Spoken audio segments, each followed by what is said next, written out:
All right.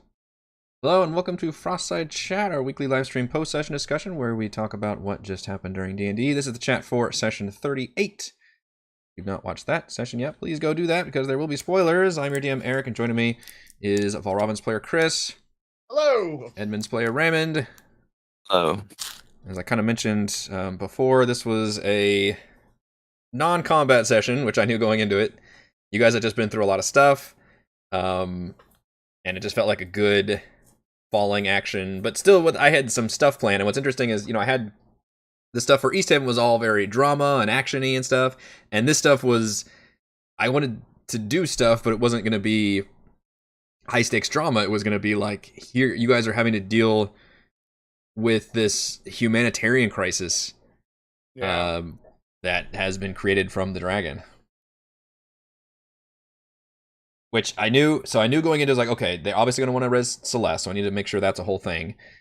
And it was never going to be a question of like, oh, you got to make sure to roll this check or it's not going to happen. Like, it's going to happen, but it just depends on, it's just a chance to roleplay, I guess. Yeah, absolutely. And I think just put it as if it's an obstacle before to see what we do. Which you laid down that headdress and paid, and honestly, I think we got the headdress after Celeste had died. So as soon as we got the headdress, I'm like, well, that's just how we're gonna use that headdress. Like, it's just straight up gonna. I forget how much it. Put that in the savings account, and that's the money I don't pretend I have right now. Yeah. Yeah, which is fine, and that worked out pretty much the way I thought it would go. Yeah. The potion thing was just a way of saying you guys are flush with cash, and I know we're not the kind of party that goes out and like spends money doing exploration role-playing-y stuff. We're looking at this as like a action RPG where it's like, how can I spend this money to enhance my character? Yeah. Now, and normally I like doing it. I like throwing, vendors and a chance for you guys to shop and get magic items. I was like, man, Icewind Dale is such a remote place. It's still hard, but the one thing I can do is potions. And I thought, okay, but what about you're in this crisis situation, so that can just elicit another area of drama where, but the potion seller is like gouging people. But it turns out he's doing it for a reason and not just because he's an asshole. So, and you guys, dealt with that, and then we're able to, which a lot of this is just you being able to show off your insane charisma skills. Yes. But I feel like convince people to do things. Yeah. Give your players a chance to show off their good skills. Absolutely. Too. Yeah. This was definitely one of the bigger times where I got to use my face skills, like to an actual effect. A lot of times, especially you as a DM, I know you tend to like if we role play it well enough, you don't necessarily make us make the charisma check, to do the thing. So this was like one of the times where it's like, all right, my number skill is my numbers are actually coming into play here. So that was nice. Yeah, so you guys were able to get a lot. Good. I was going to say, did you worry we'd be like our old party and just steal everything? Nah. I guess that's it would have been a possibility, yeah. If somebody was a rogue or somebody would try to swipe a potion or something. Yeah, I was just kind of hoping you guys wouldn't engage with that too much, or if you did, you wouldn't abuse it too much. But I might have said, like, okay, roll me a check, and then depending on the check, okay, you can get this one potion or something, and that's going to be it for you. It's a good way of limiting it. Yeah. Yeah, I remember like in video games, the Fallout games, and maybe the Elder Scrolls 2 do this, where if you try to murder the merchant, they actually don't have anything in their inventory. You have to literally go through the bar. Now you can steal what's on the shelf, but in terms of so the video games are a way of getting around that too.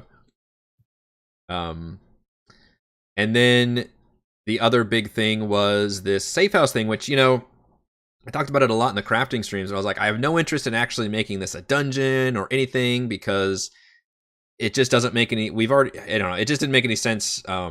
Narratively, I was curious if there were going to be more Dwarger down there. Yeah, but I was like, we've dealt with Dwarger so much. The party's at a level where it just doesn't it wouldn't be of any consequence. It would just take up more time. Even if they do deal with Dwarger, I'd probably just montage it. But it just doesn't interest me from a story point of view to do that. Yeah, it's like we've done it before. Yeah. if you were not going to play out any different than other encounters we've already had. Right. If this was a case of like you were investigating to eventually find Sunblight or the Dwarf, if this was earlier, then yes, that would be awesome. A way of teasing, okay, what are you going to do? But this is the opposite case where you guys already dealt with all that. You fought so many Dwarger and dealt with all the different stat blocks, you know, and you even fought them in East Haven as a big combat thing. But here I'm just like, there's just no reason to drag this out again. So yeah. So instead I was like, okay, but I want to do something so it's not just me having a paragraph and say, okay, you find the map, you find the information, you find a message, boom. I was like, all right, what if, and I even thought, okay, we could make this like a trap situation, but even then the trap doesn't matter. So if they take damage, whatever, they can rest again. Like, it just doesn't matter. Yeah. What if we made this a puzzle? Like, just an interesting fucking puzzle. I mean, that's the time for it, right? Yeah, so that was my impetus for doing this. I already had this cool, obviously you can recognize the basic table and clutter is part of the same map pack I used for our landing page. And I used that same thing. And I was like, all right, it's a desk and it's got this, maybe it's a coded message that's written out for, you know, anybody that comes in that's part of his team or something that he wrote before, you know, he was captured and arrested. So it would have to be coded to where you'd have to be at least of some kind of intelligence to be able to find it. So I literally tried to think of it like that. And I was like, all right, what can I use? Some kind of cool cipher idea. And then the easiest one you can do is, and there's like a bunch of different ones you can do, is, you know, A is 1, B is 2, C is 3, right, and just do it like that. And I was like, all right, let's go one more step advanced and do that in reverse. So now Z is 1, Y is 2, X is 3. It's a little trickier. And then I was like, and then like I said before we started the stream, my initial process was to put the hidden clues around the board and have them literally do like Z1, Y2, X3. And then I thought was way better. Yeah. And then I thought that's a little too obvious. Mm-hmm. I kept one of them on the board, which I love the way you were like, oh, this is what it means. I was like, perfect. To where it was like, this is like that one was bugging me. Once we were on the right track, this is like my backup plan. Yeah, it was like, this. Okay, we're on the right track, but this X3 is fucking bugging me over. Yeah, I love the way you're like, you had that aha moment. That's just fucking stick it in my veins. It's so good. From designing a puzzle and seeing people work it out, it's fucking amazing to see those ahas. And I was so pleased with how this went because it just the trajectory just worked perfectly. Where you guys never really got stuck, and you were always like the momentum kept rolling forward. And the only time I realized my slight error is I made the message so long that everybody had to quietly like decipher it for a hot second. Right. And I was like, this is normally great, but we're also putting on a show. So I'm like, oh crap, there's just going to be like a minute of nothing. Even when we divided up the work, which I love that we did that. That was pretty funny that we were doing the math. Yeah, and then you had to like put it. I love that. It's like, tell no one what, and you had to like go back and forth. That was awesome. So yeah, and then my other idea was like, okay, well, what you guys figured out eventually was I'll associate the first letter of an object with the number that it needs to be. Yeah, which I'd be interested to go back and listen to the thing and see who got what parts. I think Rochelle figured it out first. I think where she said, "What if the objects were the first letter that they correspond to?" And then you almost reverse fucked it by saying, "Well, no." Because 14 and 11 are not the same thing. And then I think Raymond said, well, yeah, 14, the mortar, and then, which I will say. I thought the mortar was the hand thing. In your defense, I looked it up because I knew that as the puzzle designer, I cannot fuck any of this up. Yeah. So I looked it up specifically, and I was initially going to have a bowl with like some water in or something, and then you guys could move the bowl. But then I saw this mortar and pestle thing. I was like, oh, this is great. I can do a twofer. And then it becomes a really good clue if I can have two objects that start with the same letter to confirm the players. That absolutely is right. Yes. And so then you've got... If we're on the wrong track, it's like it's not a confirmation. But if we're on the right track, that is a straight up confirmation that we are. Because like, okay, we think it's a letter thing, and we see two confirmations of that independent. Yes. Yeah. And that was helpful. Yeah. That was certainly the goal there. Oh, the mortar and mirror, number 14. Yep. Yeah. So yeah, I looked it up, and the mortar is the bowl, and the pestle is the little grinder thing. So I was like, all right, this is a fun idea for me to just put the numbers on there. And yes, obviously, I thought of it like an escape room where you like pull objects out and you've got the thing. Yeah. I realized that I can't attach numbers to objects. So in designing this is the first time we've done this on Roll20, by the way. Have the players actually be able to interact with objects on the board. which is pretty easy. You just select the token, and same thing as a token, you just select all players can move. Yeah. But I realized that I used the text box editor to, just write numbers on there, but those don't work like tokens do. Right. And I can't attach those to the, because originally I was going to have the 23, for example, like, what was I going to do? I think I just had them all on the objects, and I was going to try to let you guys move them around or something and say like, oh, this is like on this thing. But it wouldn't move with it. So I just like, all right, what if it's just underneath it? Which is kind of bullshit, because if it's an escape room, I think it would be like on the object itself. Like the candle, you turn it over and be on like under the candle. So this was a slight limitation of Roll20. But thankfully you guys picked up like, okay, well this number goes to this object. Although for that first second when everybody was moving everything all at once, I was like, oh god, this could be a disaster. That was pretty funny. It was funny that we picked up on it pretty quickly. Yeah. But then all realized the mistake pretty quickly. It's and like, very carefully put things back. Yeah, it's like you all dumped the contents of the puzzle out and realized, oh shit, we're supposed to do this one at a time. Oh no, we need to like put it back in the box and take it out one piece at a time. So that's why the objects which have numbers on them you can't move. Yeah. Because they would move without the numbers. There's just no way for me to attach them. As far as I know, maybe somebody can figure it out and say I did something wrong, but... And I was thinking, oh, it'd be cool if you could actually, like, open this pouch up and reveal the mirror and have that be a number. But I was like, well, this is the best I can do, is just you can move the pouch and it's you, technically, thematically, it's you pulling the mirror out of the bag, but I can't do that in Roll20, so it's just, the bag was over it. And you did a pretty good job of that. Like, the flower was just sitting on top of the mortar and pestle, so it kind of...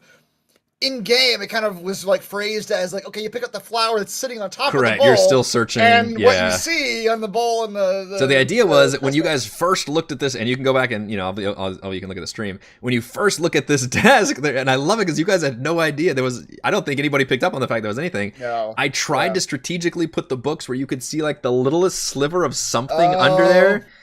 And then, as you pointed out pretty early, Chris, I made the X3 slightly visible in that stain. So I was like, I wanted to like leave the little barest hint that there was something going on in this table. But I forgot we haven't done this before. So you guys were all like, oh, well, I'm going to investigate the room, or I'm going to cast this spell or do this. And I'm like, all right, I do need to tell you search the table physically. When you're doing something brand new mechanically, you kind of have to give them some sort of there was something I did in the last campaign that was similar, where I had to give you guys some kind of like prong, because it was like, okay, this is so new that they don't even know to even consider it as an option. Yeah. Jason, this is from... It's a good question. I should probably link to this if I think about it. It's called Vile Tiles :table or something. Let me see if I can find it. I'm searching my... And you're right, Nick. It was very point and click adventure. I love that. Yeah, that was definitely a goal for sure. Yeah. I love all those old games.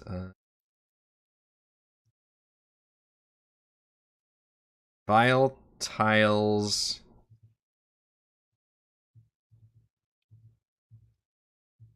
And you're right. Yeah. Also, David, that the 14s and 13s and 14s and the X3 were the backups. Yes, those were like the clutch clues, where it was like, okay, we have an idea, but these are the confirmations of the idea. All right. So in Roll20, it's called Vile Tiles: Tabletops. And I don't think I've talked about it since way back at the beginning of this campaign, because I use this exact same setup to build our landing page, which you all see every time we start. It's just got cool like table backgrounds for giant desks or tables or whatever, and then it's got a whole bunch of clutter objects you can put on there. There's like skulls and little alchemist beakers, and I mean, I was kind of limited, but I kind of had some options. I had enough to where I was like, all right, I can pick and choose, and there was enough things here. I was a little bit fucked up because you guys said knife first and I was like, oh yeah, that could be, you could use different words there, but then I think through context clues, you're like, okay, it's got to be dagger, so it's D. I was like, okay, thank God. Yeah. I was worried that somebody was like, it's a hand mirror, so it's H. It's like, it gets tricky, but... Oh, right, yeah. You guys have to make some leaps of faith, I guess. Well, that was the mortar and pestle thing, too. Like, once the idea is there, if we try to confirm the idea, we can do it. You know what I mean? Like, if we try to confirm the idea, we can say, like, okay, it's a knife, but could it be a dagger? Could it be D for that letter? Like, yes, it could. It's like Sudoku puzzle where it's like, all right, you can enter this in. And then obviously this image is one I created a while ago. I think it's the same one we use for our landing page, where I just cropped it and saved it as a JPEG, made it small enough to fit in Roll20, and then slapped it on here. And there's a little cool frame thing I can put around it that made it look like it was. Originally, I had like this giant scroll, so it looked like the scroll in there, but I was like, it doesn't quite look good, and the scroll takes up too much space, so whatever, I'm just gonna put the fucking map on here, and whatever, it's like a poster map that they've got. Yeah. And initially, I wasn't sure what to do on the table. I was just gonna have the message a bunch of clutter on there, but I was like, God, the map. I mean, obviously, it would suck for you guys never to get the puzzle. We knew that was a complete failure, but the map at least gives you the pertinent information. It's like there's a giant fucking red circle in this area, so you can infer that, okay, I need to go here. We didn't necessarily figure out what the flags are, did we? No, not necessarily. Okay. But you do know that he just mentioned a dig site and he found something big at the Dwarven Valley, so maybe that's, associated there. But at some point, I really tried to do. Writing the message was tricky because I was like, I can't have it be crazy long. Right. But I want it to be long enough to be like cool and satisfying to translate. And I thought I made it pretty short. And then once I had the numbers out there, I was like, oh God, this looks so long. Because you're literally what Rochelle and Heather and I were all doing simultaneously. Yeah. We had the numbers on like one side. We had a table on the other side. And we're literally going, okay, 17. 17 is blank. 18 is blank. Okay. 26 is A. Yep. It's not a fast process. No, it's not.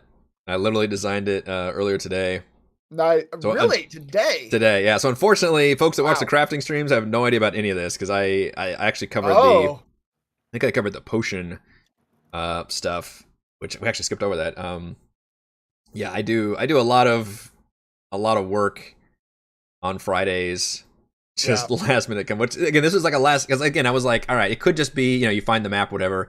And it was kind of a last minute decision where I was like, I really want to do a puzzle. Can I really do something cool? And it just kind of went from there in terms of, adventure gamey and Cipher puzzle. And and it is tricky to design a D&D puzzle because you just don't want it to be, because the last thing you want to do is for people to get stuck and not do it. So I think you always have to err on the side of easiness. But you also have to know your players and figure out, okay, are they going to engage with it? Are they going to have fun with it? And are we going to move forward? Or is it just going to be a bunch of, I don't know. And unfortunately, it's also a like you designing a puzzle or me designing a puzzle, we have to design it for Roll20 in mind. Yeah. It has to be considering not only the restraints, but also the right, so I don't have physical stuff I can give people, or because you can do a lot of different puzzles. If you're playing a tabletop, I could literally give people like puzzle room type stuff. Yeah.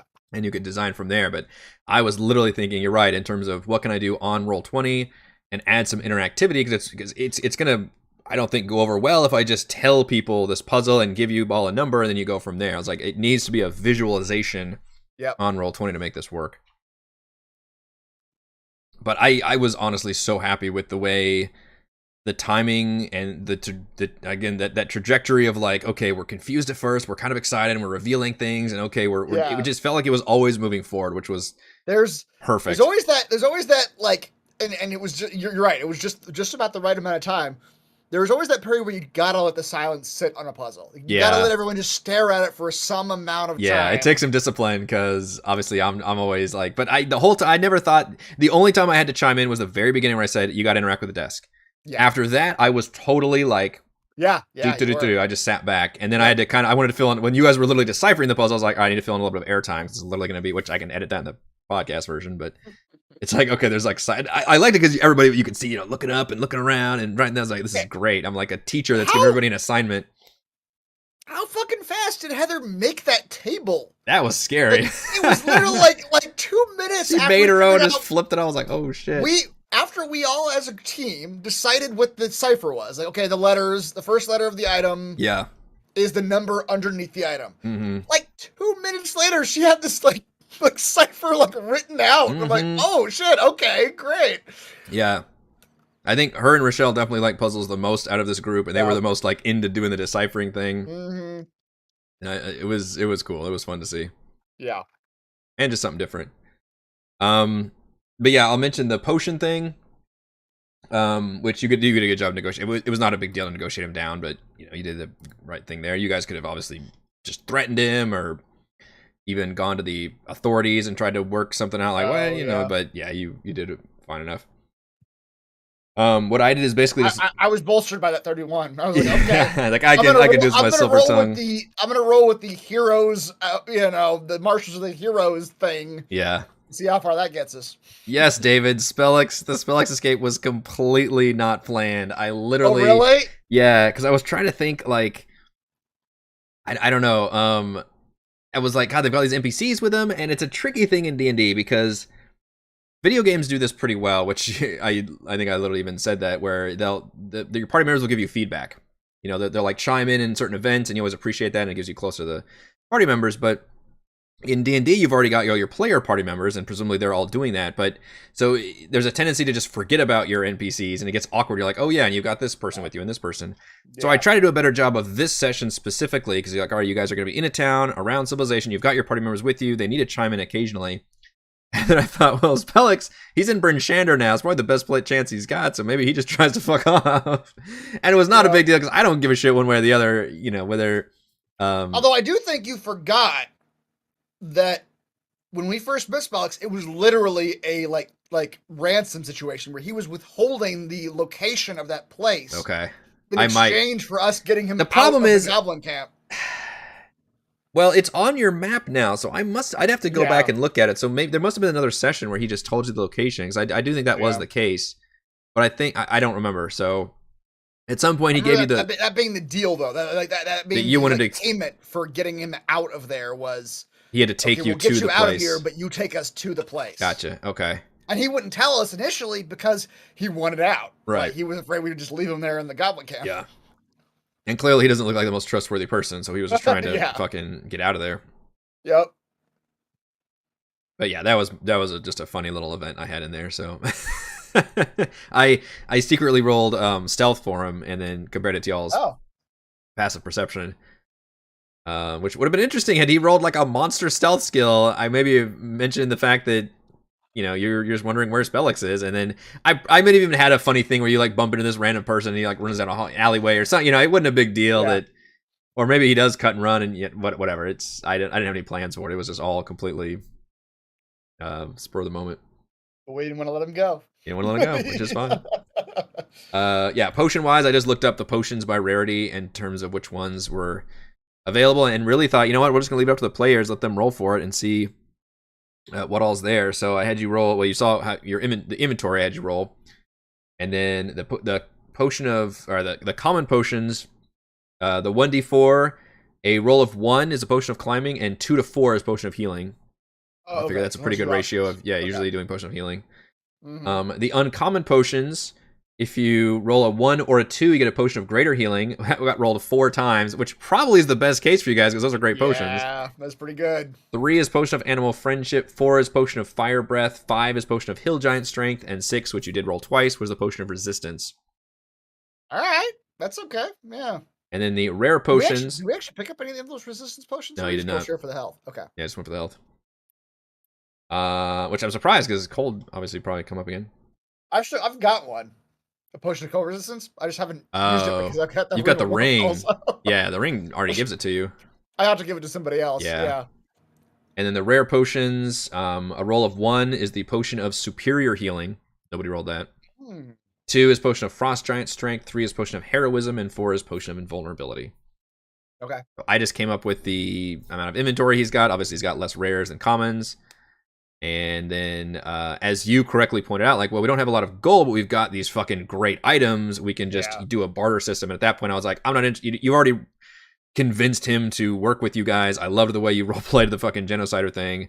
So I was like, let's just do a easy like barter system and convert your loot into usable items, which in this case are potions. I think your way of handling this is very good.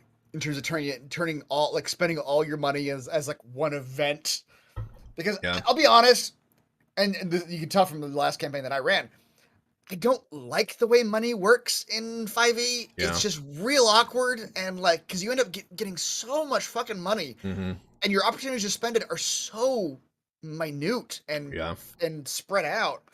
So having these, it depends on the group. Turn into an event where here's a stock of expensive stuff, and if you guys want to spend all your money now, you can. I mean, some groups, they want to go into town, they want to buy stuff, and I don't know, we'll buy a house or something. You know, they can spend money if they want, but I feel like we all generally play the game more like a, action RPG, where it's like, oh, here is the item vendor, and then here is the weapon vendor, and here's the armor vendor, and that's how I spend my money. Yes, absolutely. We play it like it's, and this is my preference personally. I think it's most of ours. We play it like it's being edited like an action movie. Yeah. Like, we're not going to watch the sequence where the character goes out and buys a house and pays the staff. We're going to literally skip to the pertinent plot action sequences. Yeah. So yeah, there's not, the economy is very weird in turn, and unfortunately 5e also does not emphasize magic items like previous editions did. So there's also not a whole lot you can do there without quickly upsetting the balance. Yeah, I don't know. Have we ever done a situation where like magic items are like literally for sale for like a certain amount of money? I did it in Princes. And I did it in Tomb. I had, because Tomb was so awkward because there's no fucking town after the first part of the game, and I had a remember I had that random like underground vendor in the lost city of Omu that was just a fucking like, why are you? Nobody even asked, but he had a bunch of like magic items just for the sole purpose of you guys being able to buy some shit. That was very Resident Evil of you. Like, like in the middle of this haunted mansion, just a in vendor. Like the closet, there's like a guy with like, hey, look at my wares. Yeah. Okay. I don't know why you're here, but I like it. Yeah. So, and this is a good time when you guys are in the city. Now, the reason I didn't have a magic item vendor is because you guys all just recently got a bunch of magic items. Granted, you're flush with money right now, but I was like, I don't really want to have a magic, because they literally just got a bunch of stuff. A lot of them are filled up on attunement right now. I want to spread that shit out a bit more. I don't know about your preference, but my preference is always for people to get magic items from the world versus ideally, them. But I'm just saying, if you're already flush with all this cash, like, what do I do with all this gold? I mean, other than the fact that I've got all this money. Exactly. And a good answer is potions. Potions are consumable. They're always helpful. We've been using them left and right. You've been using them left and right, and I came up with my own very generous prices and then jacked him up for his thing, but then you guys were able to pull him back down into reasonableness to where you basically clean out his inventory. Mm-hmm. That was, I think you guys have only spent probably about half a day doing all that, so... Let me ask, did you expect us to... I wasn't sure if you had more that you wanted us to do here.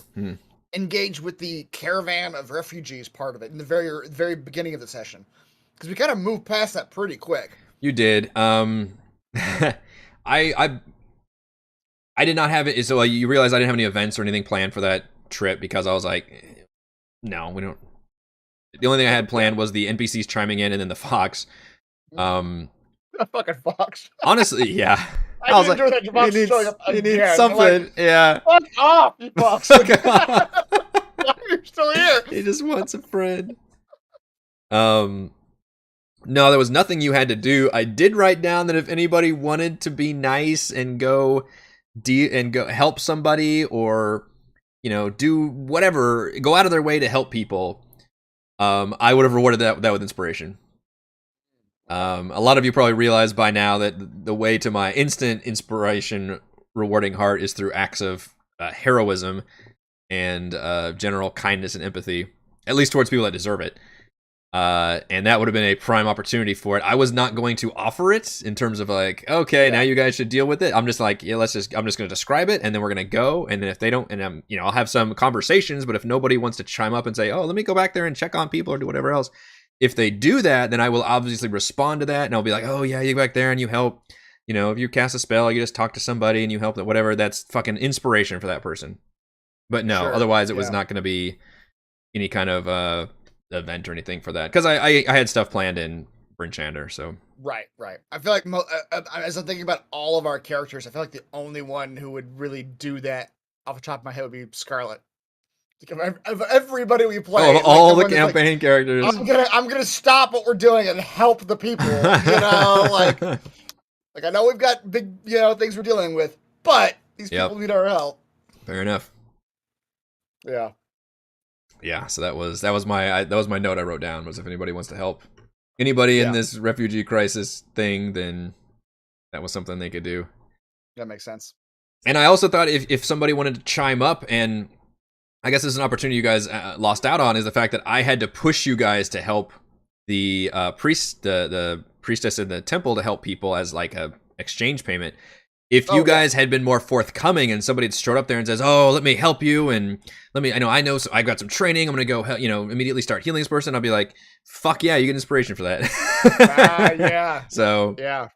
All these missed opportunities because you guys are very stingy. But you're getting the job done. So again, that's a good example of inspiration. If you go above and beyond, I think gets it. If you don't, in there with the it's fine. Yeah. We were rolling in there with the like, we're the saviors of 10 towns. Yeah. Which is fine. And then, it got the job done. Yeah.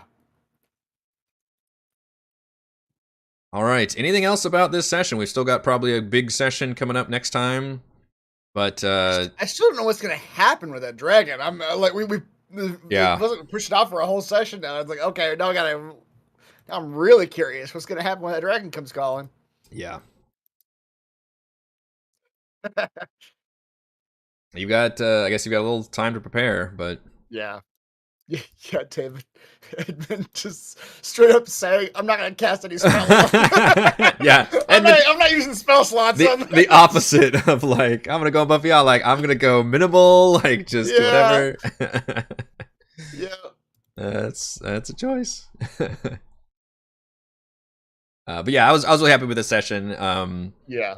One of my favorite non-combat sessions, probably. This is like the optimal way that a non-combat session would go, where it's like, okay, you get some role-playing opportunities, you accomplish something still, even though you're not in combat, and you also, you get a puzzle in there, which are always fun.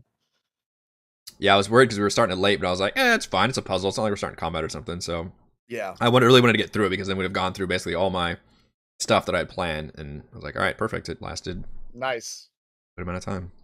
Yep. All right, I think that will do it for this week's Frostside chat. Thank you to Chris and Raymond. Thank you to all the fans for watching, and we will see you all next week. Bye. Bye.